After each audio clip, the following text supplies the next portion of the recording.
All right, let's go to this right now. Of course, there have been riots in Kenosha, Wisconsin, and I want to warn you there will be some graphic content today. So again, the question of the day is, when do you think that police are justified in using lethal force?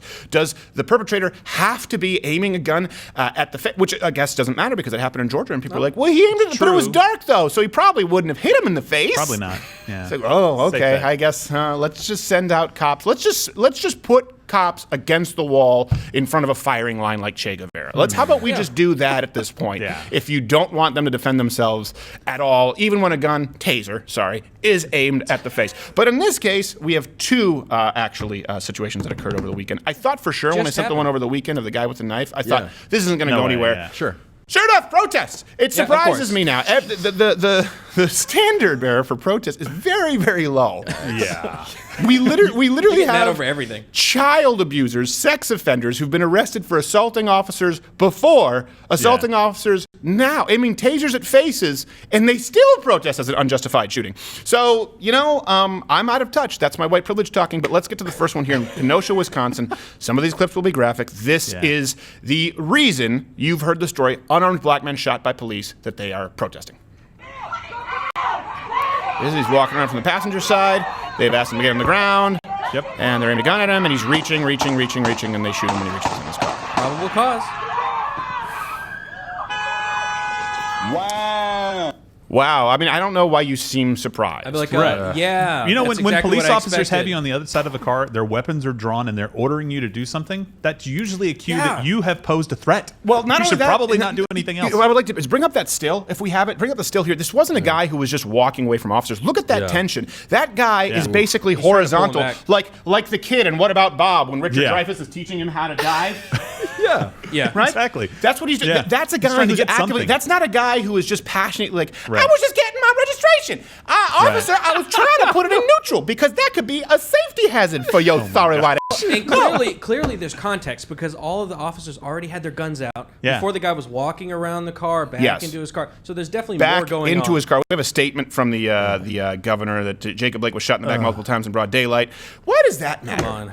First off, multiple times doesn't matter. Broad daylight doesn't matter. No. Was the guy posing a threat? Was the guy not complying? Could the guy have turned around and shot officers? Doesn't matter if he shot him. I don't care if it's dusk, dawn, nautical twilight, civil twilight. It could not be less relevant. Yeah, and again, if all you need to know is the colors of the people involved, you're reasoning like a child. You're not able to sort out the morality, and obviously there's some kind of crazy situation going on. Again, we have to reduce it down to the color of the people involved. The cop was white, the person was black. Yeah. I was just reaching in to put the air conditioning on recycle because otherwise it's not efficient. Yeah. And then the governor basically said, here are all the other cases that I know that have been tragic. He tries to lump all these things together. You know what he didn't say?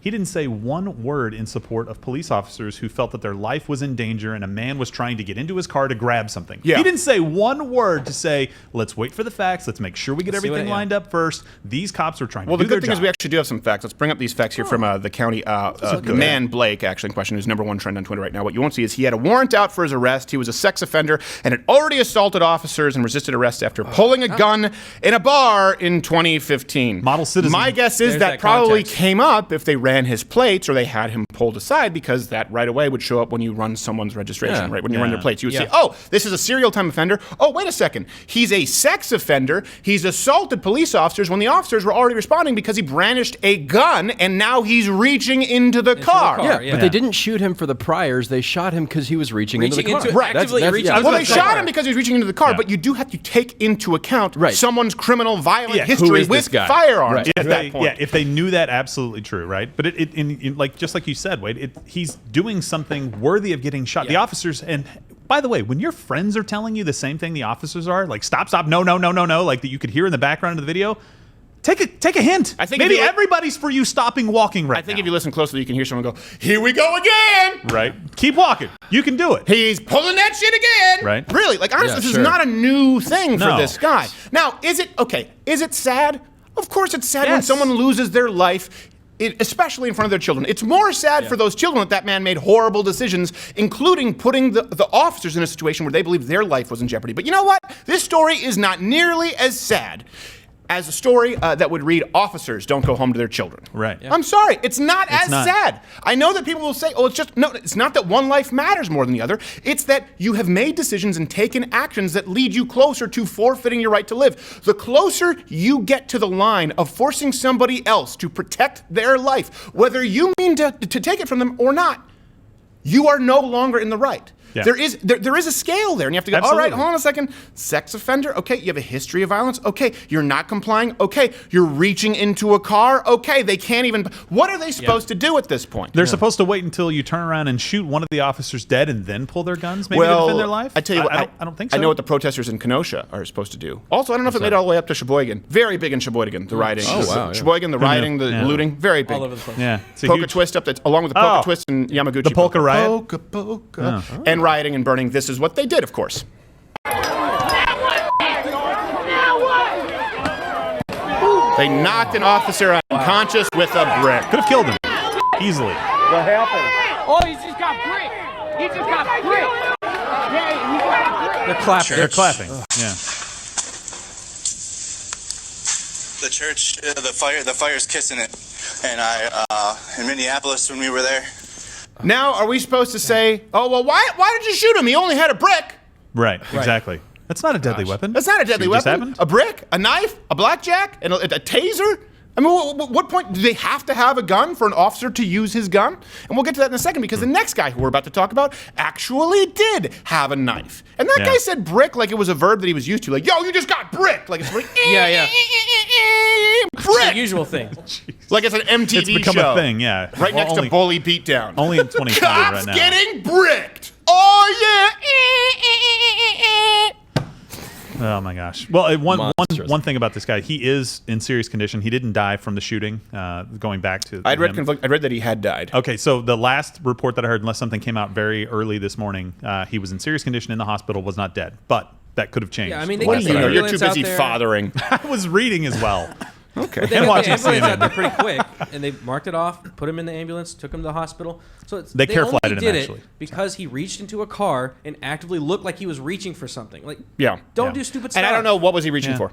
Honestly, what could he possibly have been doing? It doesn't matter, but it does. What could he? There is, in other words, you are trying to rationalize decisions, right, as a police officer, and you're taught to do that to de-escalate. You're taught maybe someone is doing this, where you're supposed to give the benefit of the doubt versus where you have to take control of protecting your own life, right, at that point. And how you watch the back of other officers. Yeah.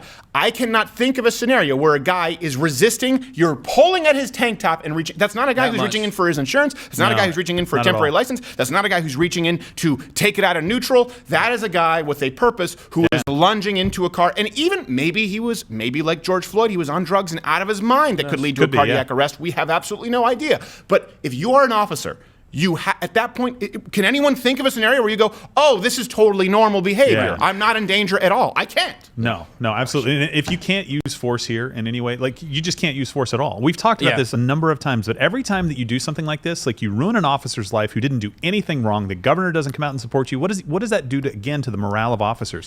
What does it do the next time that they pull? If they hesitate, the next time they could die. That's the line they walk. They don't walk I get to do whatever I want because the police can't do anything to me. I'm just going to do whatever I want. Right? Is being shot while black and not wanting to be arrested. Yes, exactly. That's what it is. That's the line. It's because I didn't want to get arrested. I didn't want to get arrested. No. So they have to put their life on the line because you don't want to get arrested. This is another scenario where there's a warrant out for his arrest. That's one commonality that you see here, right? That people always. That's why I said before Georgia was Rayshard Brooks. Some of them all kind of bleed together. I said I bet you that this guy had a rap sheet. We said it on air. I said I don't have any evidence right now. I bet you there's a rap sheet there that he was going to go away for a long time because that's where you see scenarios that people violently resist officers. And by the way, it happens all the time. If someone has a rap sheet, they do not want to go back to the clink. They're not going to willingly get into the back of the paddy wagon. That's where all of a sudden claustrophobia appears. And it happens all the time. That's when people are at the most dangerous because they have nothing to lose. They're desperate.